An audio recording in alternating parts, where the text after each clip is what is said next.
Music and Booze with Mo is co-produced and distributed by Nitty Grits, the media division of the National Food and Beverage Foundation, changing the world one taste at a time.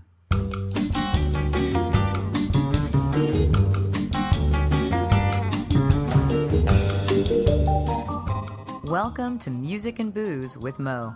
I'm Mo Herms, and I've worked in the music industry most of my life, so have met some pretty amazing musicians over the years. I also love a good cocktail, and I've encountered some really interesting bartenders as well. It seems that there's a lot of crossover, so when I can, I like to talk to musicians and bartenders about music and booze. Join us at the bar, won't you?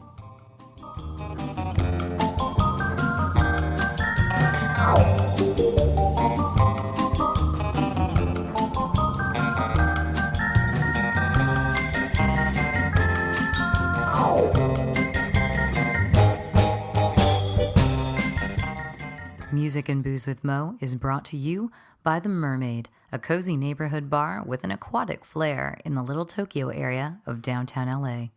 Open 7 days a week, featuring tropical cocktails and snacks, The Mermaid also has a daily happy hour from 5 to 8 p.m. Follow The Mermaid on Instagram at TheMermaidLA to hear about upcoming events and check them out at themermaidla.com. Head to 428 East 2nd Street, Los Angeles, for a drink. I love you, what's your name? I love you, I love you, I love you, what's your name?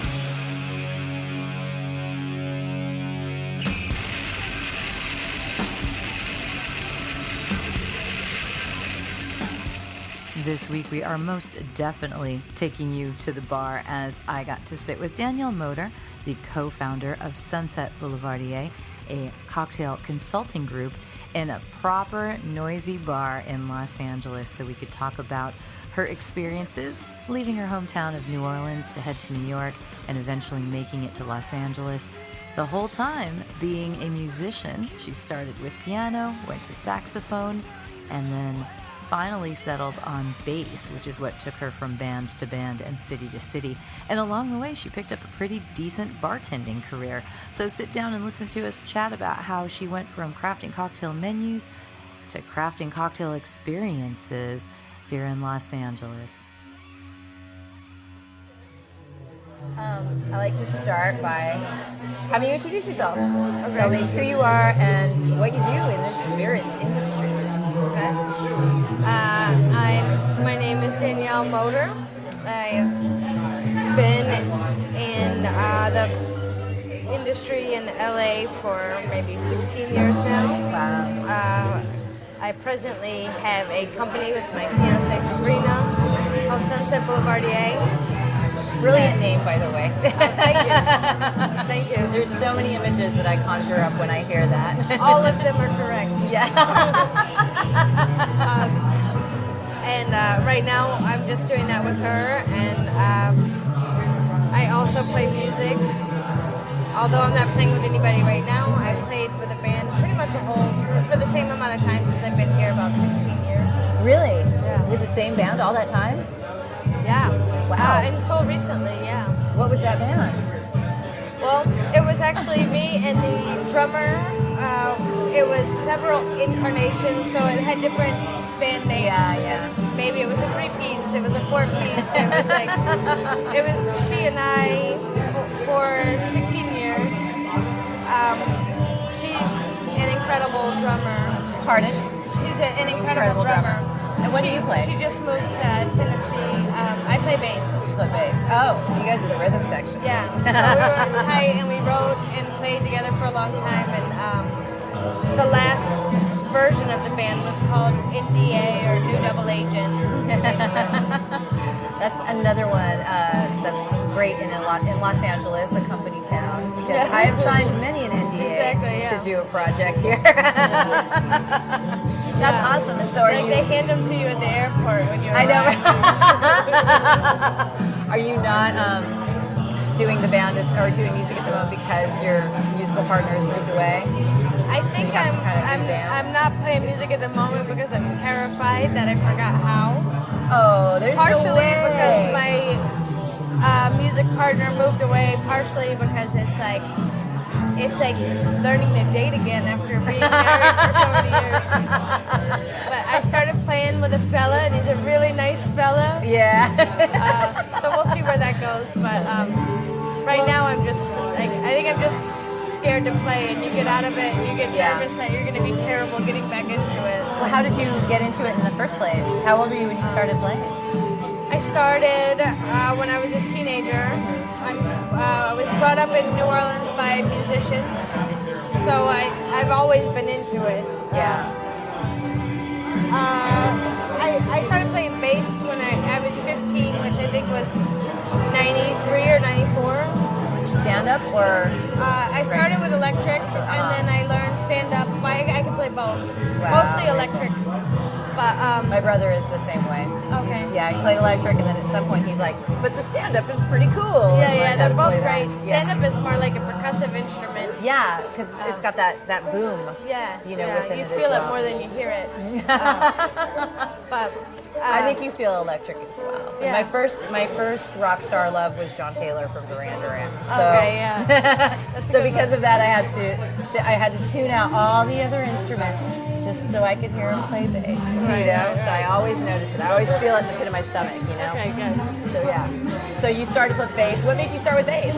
Actually, I started with piano Oh, really? when I was a kid, and then Was that a family thing, or did you want to play piano? It was a family thing. My dad's like a New Orleans pianist, like Professor Longhair style, that like James Booker style New Orleans piano. So we always had one in the house. And then actually, I was brought up by a lot of like Motown and R&B. Yeah, as we hear it in the bar, you're like, Diana this. Ross was like an aunt in my house. But my dad played like R&B on piano, so there was a piano there, and took piano lessons, and then I decided I wanted to play saxophone because Careless Whisper just came out, and I needed to nail that solo. How do you feel about that SNL skit? Have you seen that one? There's like Careless Whisper? yeah, Oh I'll have my to send you a clip for it. Yeah, There's yeah. some kind of it's like a recurring bit on SNL. I'll send it to you. I'll have to find it. But you know, it's because inspired by that very riff. Yeah. That riff is undeniable. I mean, it was Did you epic. ever nail it? I did. You did, because And actually, it's not easy. I have a photograph. It was like it looks like I was taking a headshot in my bedroom. It was my babysitter. And it's me with the saxophone and this like amazing mullet. And I have the look of accomplishment on my face, and it's because I had just nailed that solo. Oh my God. And If it's you one of find that, Sabrina's favorite pictures. I'll send I it was to you. gonna say, please send it to me because I'm a fan of the mullet. My husband had a mullet as well. It's one of my favorite pictures of him. I don't want him to grow it back. I don't know if I could handle it if he grew it back. I'm not quite sure what I would do with it, but I respect the mullet very much. See, I think people who once had a mullet, it's like a phantom limb. You can't lose that sex I know. appeal. So I think Sabrina, You your know what? husband, Yeah, no, you're attracted to the phantom mullet. It's true. I think you're right because he knows. He knows he had it once. He knows maybe He's because flipping it sometimes. he's an older gentleman. He can't quite grow it back, but he still has the look about him like I drive a Trans Am and smoke He can cigarettes. tap into that glory at Yes. any moment. So that if we put a saxophone in front of you, the mullet would appear and Yeah, that careless would just whisper. grow out. So once you did that, is that why? Did you just stop? You're like, I've peaked. I Yeah, can't it was play the this zenith anymore. of my musical career. So I had nowhere Might as else well to just go. play bass now. Yeah. So I started playing bass because I went to Tower Records and I picked out a Sonic Youth record Oh. just based on the Which album Sonic Youth cover, record? Dirty. Yeah. And I picked it out So good. from the little sock puppets or whatever that was on. I was like, this is weird. And then I saw that it was a woman's name, Kim Gordon. I'm like, what is this? And even though my mom's a singer, she's a singer and percussion player, like I didn't know about any women playing strings. They were all singers. Yeah. So I was like, this is neat. Maybe I'll try this. And then you were off. And then bass has been my love. Like, And you learned that all the great bands have amazing female bass players. And yeah, I did. ended up learning. I mean, there's like this moment where I was worried that it was becoming a cliche, you know, Yeah. like, oh, we're a cool indie rock band. We've got to have a chick bass player. I'm like, well, Yeah. she better be good too, because that's the whole point with this stuff. These Yeah. amazing female bass players who came out of But it. that was the thing, like in the 90s too. Like, Yeah. I remember when. You had your Kim what was it Deal and your called? Kim Gordon. Yeah, what was it called? Rock the Vote or something? Yeah, Rock the Vote, and Virgin Music was associated with that. when it first I went to this Rock the Vote, all this lineup in New Orleans, and I remember seeing all of these women musicians, and I thought like, okay, like if I'm gonna be the token female bass player, like look at like the people I haven't had around me, like, Yeah. like these are all amazing fucking musicians, like, Right. so I didn't mind it so much. I'm like, look, if Well- I'm gonna be a token anything, I'd rather like be compared to Yeah. these women than anybody else. Yeah, I guess since you lived in New Orleans and you saw there's a lot of music in New Orleans, right? But is it terribly male centric? But like you said, the singers, yeah. Yeah, I mean, there was You have those actually, bombastic female singers, but then the musicians were all men. I mean, luckily, like I think when I was being brought up, like once the 90s sort of happened, it brought on different things. Like I remember being a kid and I was brought up around a lot of musicians, but the women were predominantly singers. Yeah. And specific like soul singers. And so I didn't see much of it until the 90s where like I was like, oh, who's this Kim Gordon person? And then it opened that up and then I actually then saw a lot of amazing female musicians. I think that was maybe when they first started like emerging, Yeah, you know, yeah. as You're far right. as If I just think players. about like new wave kind of stuff in the 80s, aside from, and this would be 70s, like the Runaways, which is all girl, and the Go-Go's would be a little earlier, but it was still in the vocalist kind of realm. Yeah. You were, in my mind, and of course, as soon as I go home, I'm going to be like, oh shoot, there was this person and this person. But it's easy to, when the 90s hit, go, these female artists who were playing guitar, playing drums, Right. playing bass, all of this. You got the Sleater Kinneys of the world that came out and stuff like that. Yeah. Which is really fantastic. So you had people to look up to and be like, I can do that. Yeah, or like, you know, or I would like to be able to do that one Yeah. day. Like, for me, I tried taking vocal lessons. Both my parents can sing. My sister can sing. Like I just am not blessed with that gift. But I remember aspiring to it. You know, like even somebody who could just play and sing at the same time. I just thought it was the coolest thing ever. Like Yeah. What was one of the first songs you remember teaching yourself on bass? Gigantic by the Pixies. That's a good one. That's excellent. Excellent.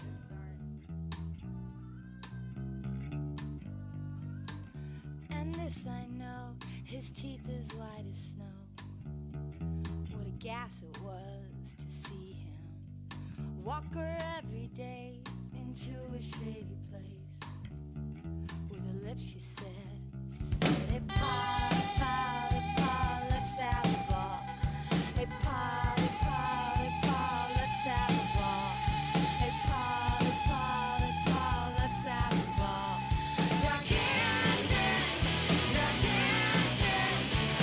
Gigantic, I'm reaping love. And I always thought like, oh, I would love to be able to like have some sort of job like Kim Deal, you know? But I never wanted to sing. I still don't want to sing. Oh, I don't wonder But I if love she wanted to sing too, you know? Probably not. I don't think she did. And then she became like the favorite, and Frank Black was always mad at her.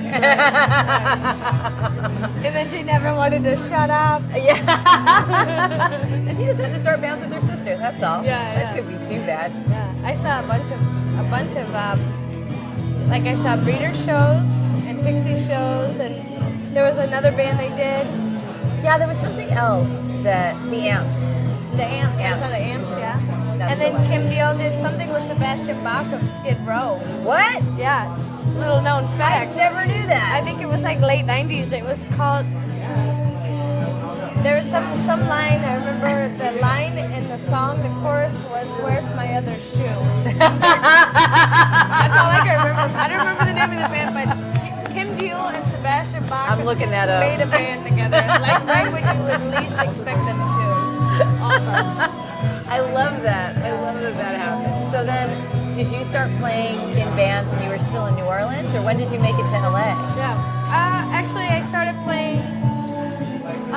I lived between New Orleans and about 60 miles north, across from Lake Pontchartrain, and it was more of a smaller southern town.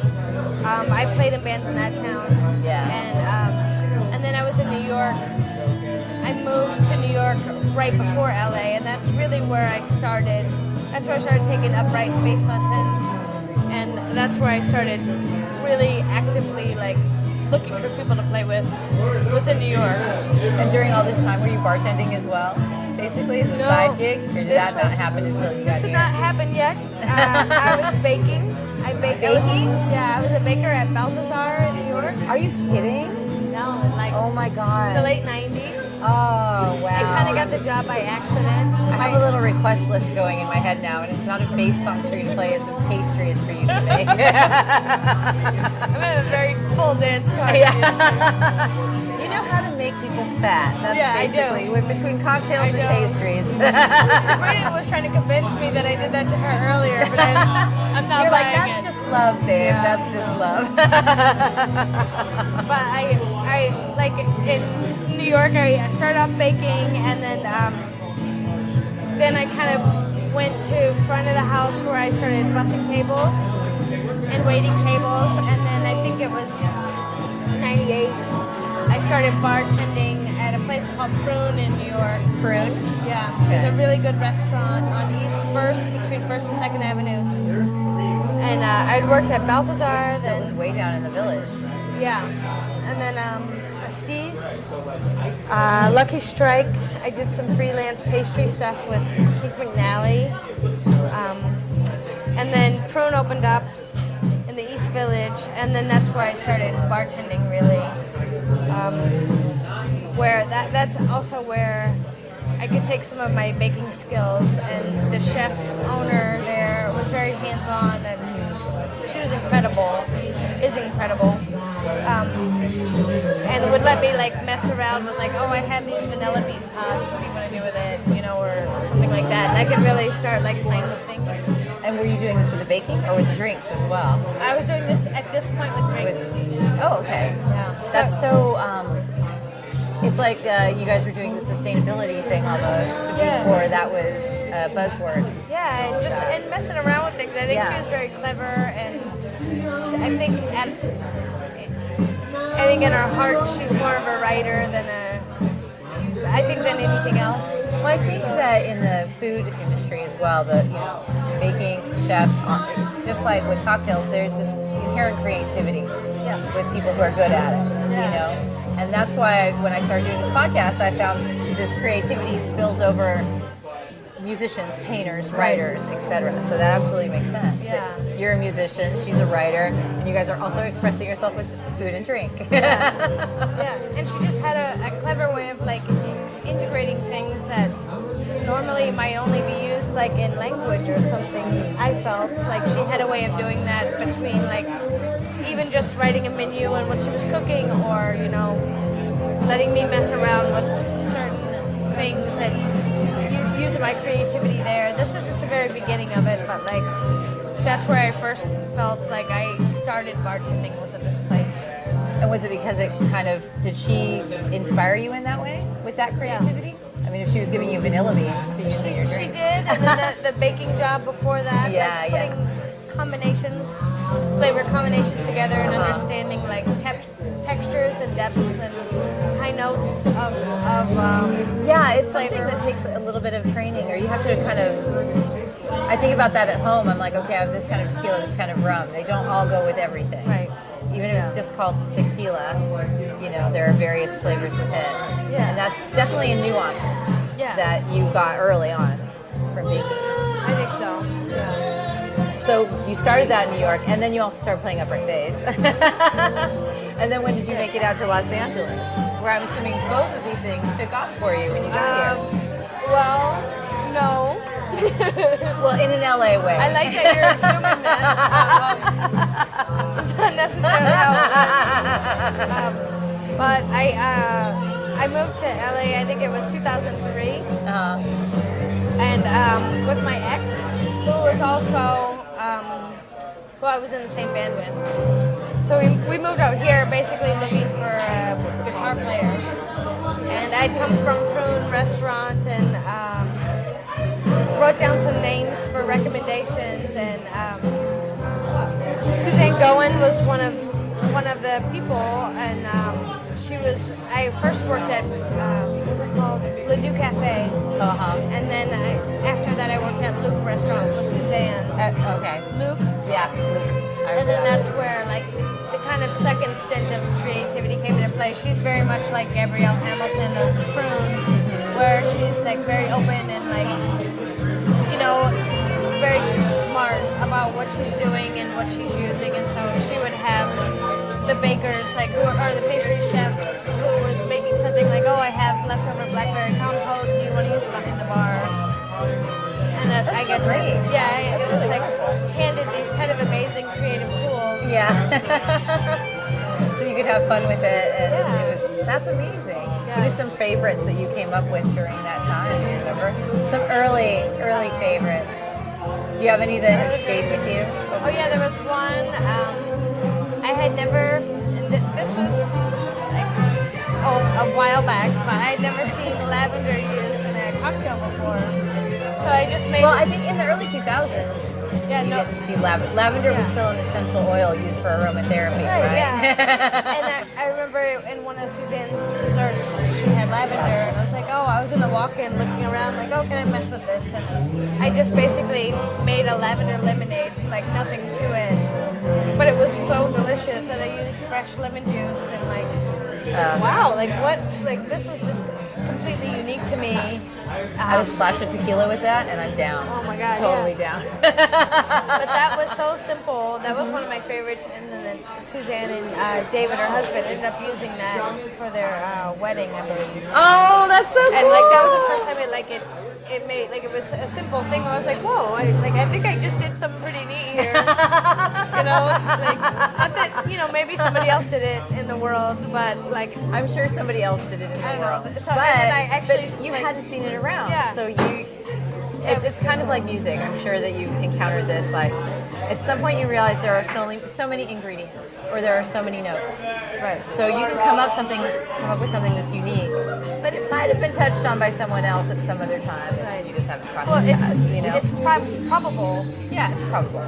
That mathematically speaking, Exactly. that But- somebody has played this succession of notes. And then, Exactly. there's only 8 of them. And then in our someone Western put lavender scale. into lemonade, Right, but no one in your circle had done it, and you Yeah. did it, and everyone loved it, and that's wonderful.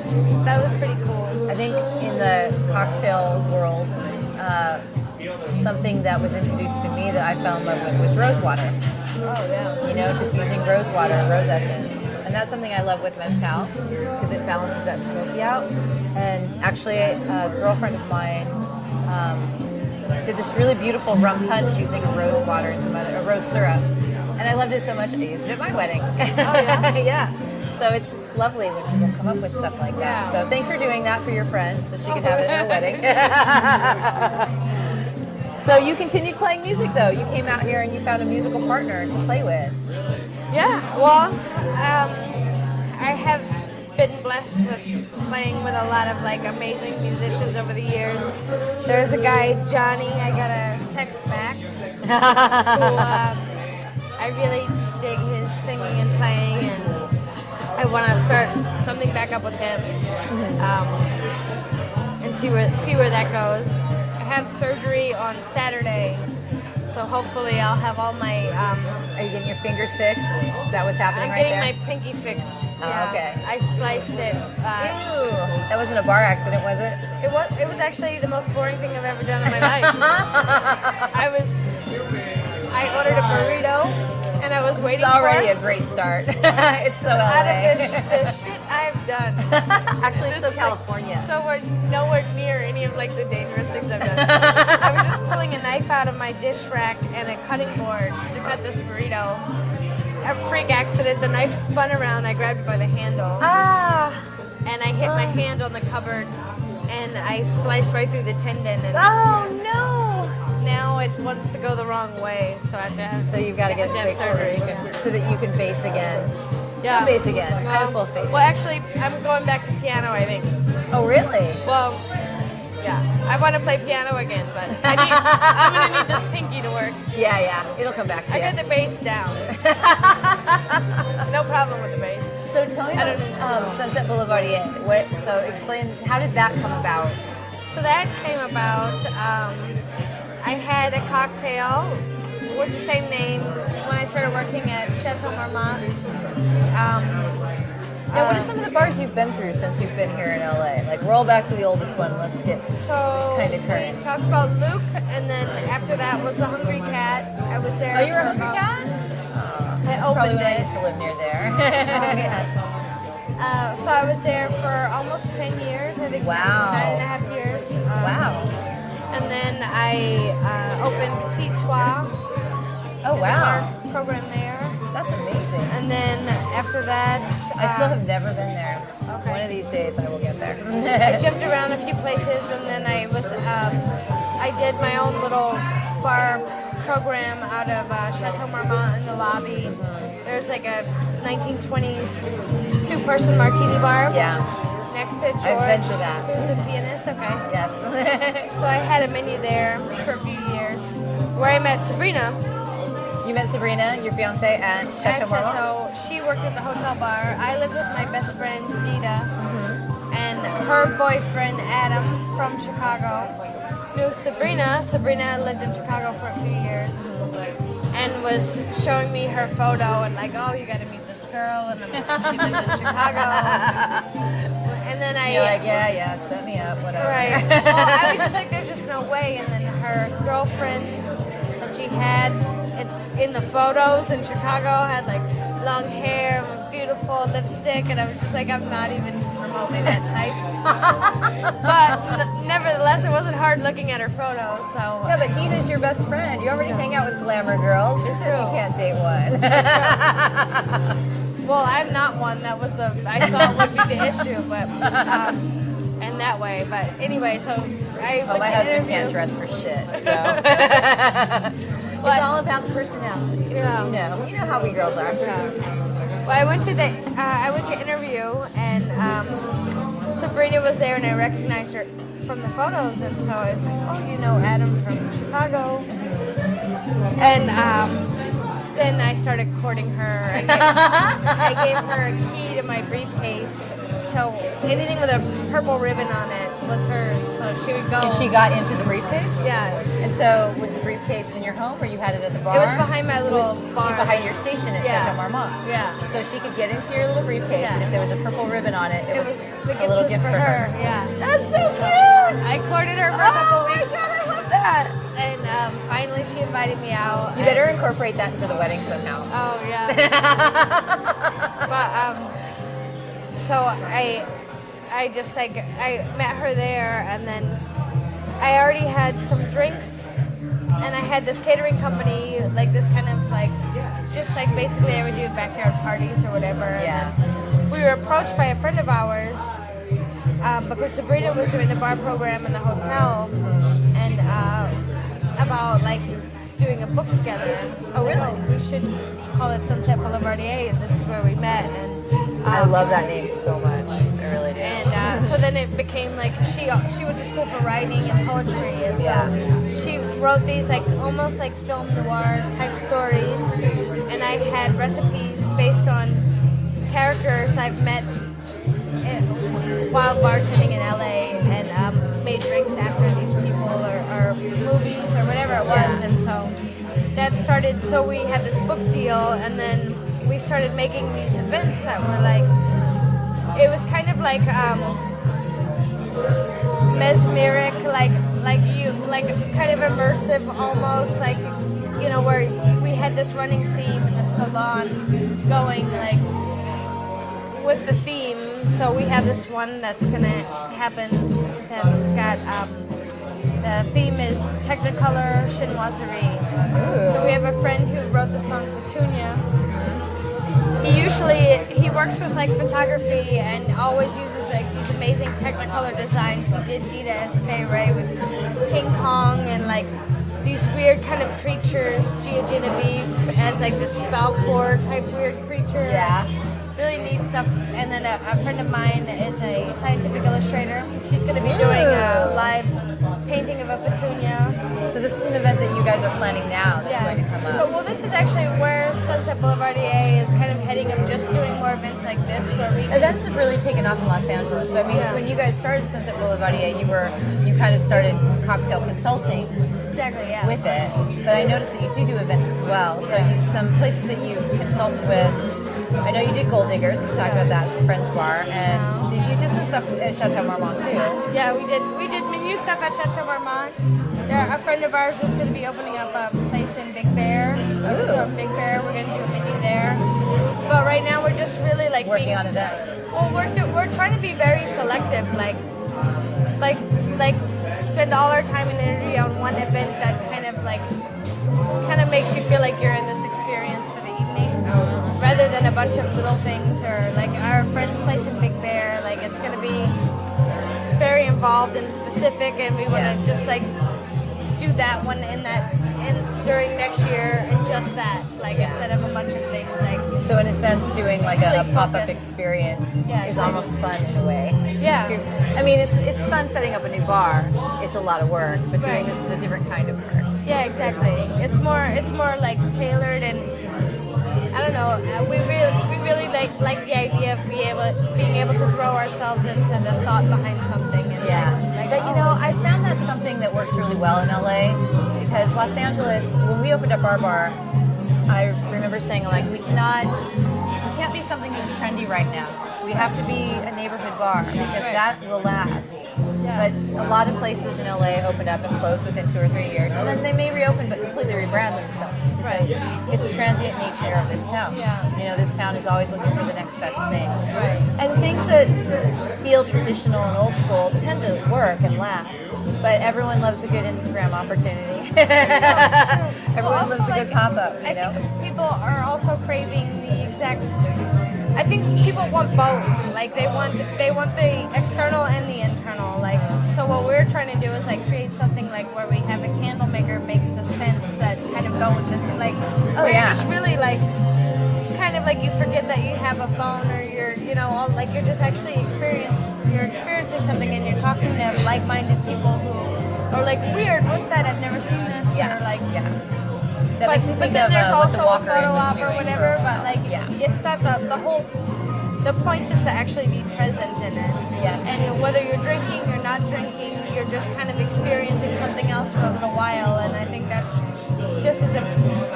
I mean, I'm sure you agree. It's something just as important as like zoning out, but like where you can do both. It's not like we're anti an Instagram experience either. It's just like you can have both. You can, find a balance. Yeah, no, sign me up. I'm totally down for that stuff. I love checking those. I love going to check out new bars. I love going to check out old bars, and I love to check out temporary experiences because you know what? I don't want to miss out. There's, one thing I feel really fortunate about living here in LA is there's always something. And I've told friends when they visit here, I'm like, you can come visit me, and I'll take you on a tour of things I like. And you can come visit next year and have another friend take you on tour of things they like, and it's totally different. Yeah. You can really create whatever you want in this town, which is why it's LA. Yeah. Sink or swim, man. But there's always something to do if you look. Yeah, it's definitely that's true. Amazing. So what is your drink of choice? Well, I have a couple moods. But yeah, either usually like if I'm generalizing, it's either a margarita type mood or a martini type mood. If it's a martini, it would be a slightly dirty gin martini. If it's a margarita, my favorite is just fresh lime juice, a little orange flower water, splash of simple and reposado tequila. Oh, that sounds delicious. Shake a pinch of salt in the margarita. Ooh, you put salt in it. See, whenever they want to put a rim on it, I just say forget it. I don't need that. But I like the idea of putting it in because I like that salted caramel kind of thing. I put like sea salt on my oatmeal towards the end Oh yeah. because it gives it that like ting, you know? Well, that's that depth. Like, well, that's something back to like the experience of being a baker. Like, Yeah, that's totally. a I knew you would get that when I say that. Yeah. I've got brown sugar, and then at the end I crack some Yeah. sea salt on there. Yep, totally. That's amazing. I love that. So if you're sitting home relaxing, what are you listening to while you're relaxing and having your dirty martini? Music. Yeah, music. Okay, you know what? Okay, I'm going to rephrase this. What are you listening to when you're having your dirty martini? Okay. Well, the last thing I listened to, in fact, I wasn't having a dirty martini, but it led me to go get one. It was a Sherlock Holmes 1940s Basil Rathbone and Nigel Thorne album of a Sherlock Holmes story. It was Halloween night. So and it's a spoken word? Yeah, it was an old radio show. Wow! From the That's 40s. cool. Narrated by Basil and, Rathbone. yeah. And Nigel, whatever his name is. Yeah. So it was and so I was listening to it, and I had the fake fireplace on my TV. And then I was like, well, fuck this. Can we be best friends I after put this? on a smoking jacket, and I was like, and I was smoking Was it a velvet joint. or no? It was satin.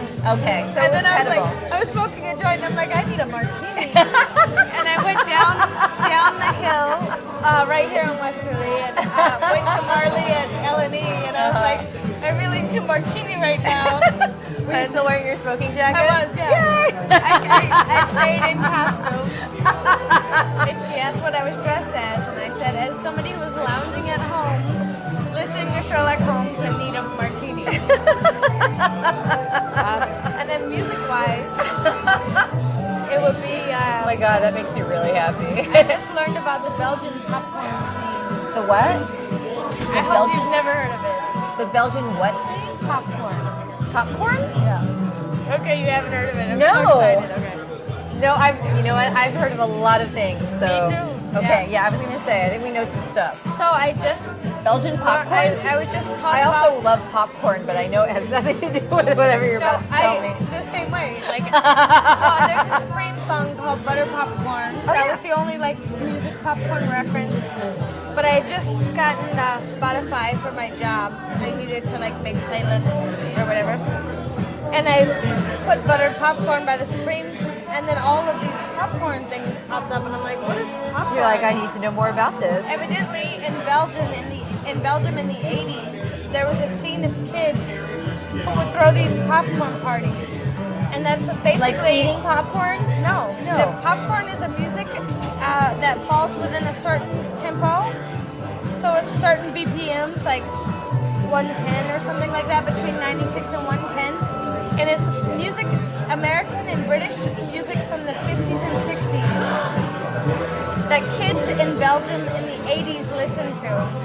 So it's like Coco Taylor and like Etta So that's like James, beach music like, or Northern Soul but is for that. It's like early 60s, late 50s soul, which is some just of my within a certain favorite tempo. era. Same. But if you go on Spotify and look up Belgian popcorn. Belgian popcorn, you'll see all of these playlists, and it totally opened me up to like Wow. all of this brand new old music. Yeah. That I mean, that's like what Northern Soul was for a lot of the kids, like Exactly, in the, yeah. you know, the mods in the 80s and stuff, was finding That's exactly that, the yeah. sea-level hits from America that the Brits loved, Yeah. you know? And that's exactly what this is, except it's all like compiled for you by some weirdo, which is kind of great. By some 18-year-old in Belgium. I love that! Oh my god, I'm so down. I am so going to find So, that out. Traveling Stranger has been my latest your favorite go-to. song. You'll see it on all the Belgian popcorn lists. Because it's like, it's a hit within It's the Belgian good, popcorn yeah. kids. It is, yeah. I'm down. I I'm love totally it. into it. Well, on that note then, I will wrap this thing up. But do you want to pass on any social media info or anything? Should anybody follow you? Yeah, Because there's a Sunset Boulevardier. Yeah, we have an Instagram that We should pay attention to because you're going to be having events apparently. exactly. We're gonna be Yeah. having events, and it's Sunset Boulevardier is the Instagram handle. Should I spell it out? Yeah. Hopefully anyone listening to this podcast knows how to spell that. Okay, all right. I imagine they would. I'm the only one who's not sure, but I always have to double check too. So, and then you guys, Sunset Boulevardier also has a Facebook, right?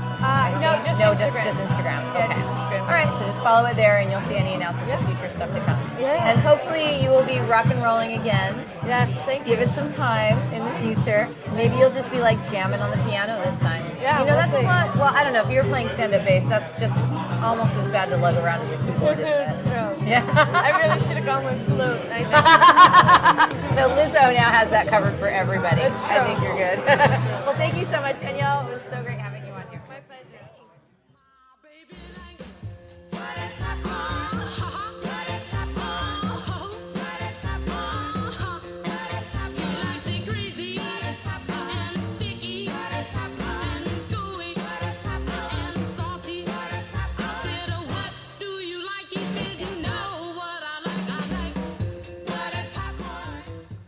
Now, if any of you have any interest in seeing the photograph of the victorious mullet taken after nailing the Careless Whisper saxophone solo, just head over to my Facebook page and comment on the podcast that you want to see it, and I will post it because I have it now. That's something that makes me very happy. Also, I wanted to spell out for you guys Sunset Boulevardier because maybe you don't feel like looking it out. Sunset and then Boulevardier, Boulev as in Victor, ARD like Boulevard, IER, Boulevardier on Instagram. Look that up to be the first to know about cool events that they will be hosting in Los Angeles and beyond in the months to come. And one last note. Danielle mentioned the Sebastian Bach Kim Deal band. It was actually Kelly Deal. That's fair because they're twins. And also Jimmy Chamberlain from the Smashing Pumpkins was in this band too. It was called The Last Hard Men. I had no idea, but evidently they've got songs on soundtracks and stuff. So you learn something every time, at least I do. So thanks for joining Danielle and I. Hope you had as good a time as we evidently did.